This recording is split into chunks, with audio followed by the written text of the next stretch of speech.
I built a clicker game called Tree'volution. 9 levels, start with a small island and grow it into this great city. It was almost done, and then I killed it. To understand why I built this game, you have to start to understand what these clicker games do to my brain and to anyone's brain who's played these clicker games before.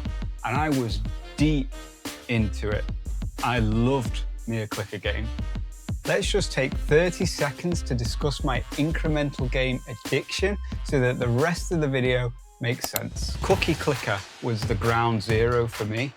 And you click a cookie, you get more cookies. You even buy grandmas to click cookies with you, and you get farms and factories. Eventually you open up a portal to a whole cookie dimension. Then came along Egg Inc. And Egg Inc. made the cookie clicker genre for me beautiful. It was super mobile friendly. It was impossible to put down. And then Melva Idol somehow stripped all of those beautiful elements away and made it like a clicker spreadsheet game. And yet it was still incredibly addictive. Both of them absolutely consumed my life. And then came Universal Paperclips.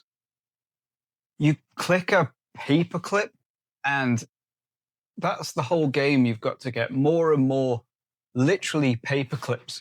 And I downloaded this game on Tuesday afternoon, and then I spent till 2 a.m. in the morning on the Wednesday clicking paperclips to get more and more. How can that even be possible? But these games are fantastic. Universal Paperclips has you changing the entire universe into paperclips. And it's the most addictive thing I've ever played in my life. And then so there I was, a hobby game developer, and I had that really dangerous thought. I wonder if I can make my own clicker game.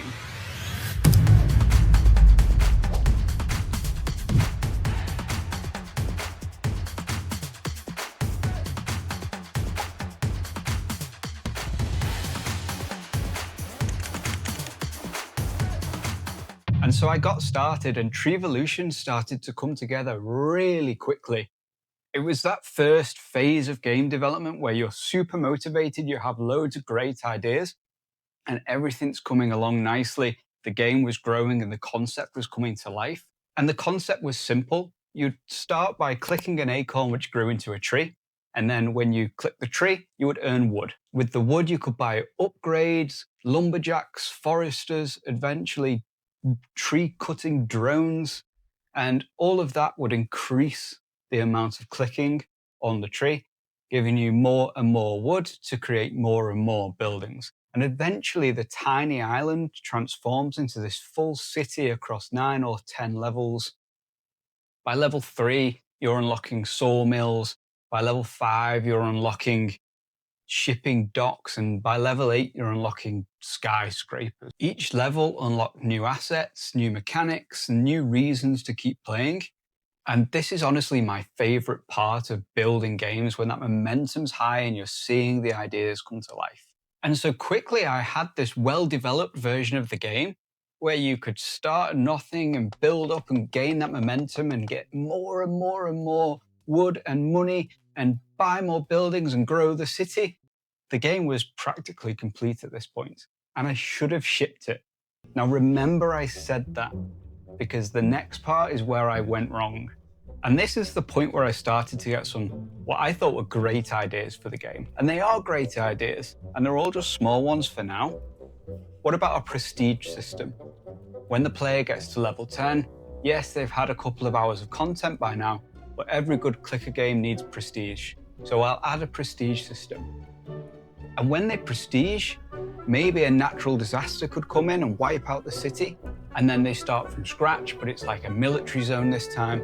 Or maybe the city could be in a winter theme. And therefore I could add some new clicker types. Or maybe we could have a volcano, and that could add some fire cutters or something like that. And yes, these were great ideas. I need to add a cutscene for my prestige, yeah. And this is where the scope creep comes in and starts to kill that motivation I had to finish the game. That 3 seconds is 3 seconds of what Tree'volution could have been. And I could have got there. I just need some new assets for the new city and the military scene. I need some cutscenes for the natural disaster. I need to rebalance the way the cutting and the wood comes in, because when you have a prestige, those numbers will exponentially change. I'll have to create some more UI elements and do some testing, and then some balancing, and then some more testing. It's like every feature I wanted to implement unlocked 3 more features that I'd have to implement after that. And this is the thing with scope creep. Every idea seems like a good one and just a small one, and it is. But when all those things compound together, oh man, it makes it impossible to finish. And as we move closer towards shipping the game, the finish line is moving further and further and further away. And then one evening I was looking at the game and the list of features I had to implement, and I realized that this wasn't Tree'volution anymore, my small game that I was going to release on itch.io for free. This was becoming something so much bigger, and it's something that I didn't want to build anymore. So I closed the laptop and I told myself I'll come back tomorrow and carry on. And then I didn't come back. And then the day after that, I didn't come back. And this has probably happened to most of us. And the game still now sits abandoned in my project folder alongside so many others. And then just a couple of weeks ago, I completed a strategy execution course. And this is exactly what the course warned about. The inability to say no to tough decisions gives you this scope creep, and it means you don't finish things. And it happens in game dev, it happens in business. So here's what I'm going to do. Tree'volution will ship. I'm going to strip it back to its original core, just the 10 levels, the fun clicker gameplay that I promised myself when I started building the game.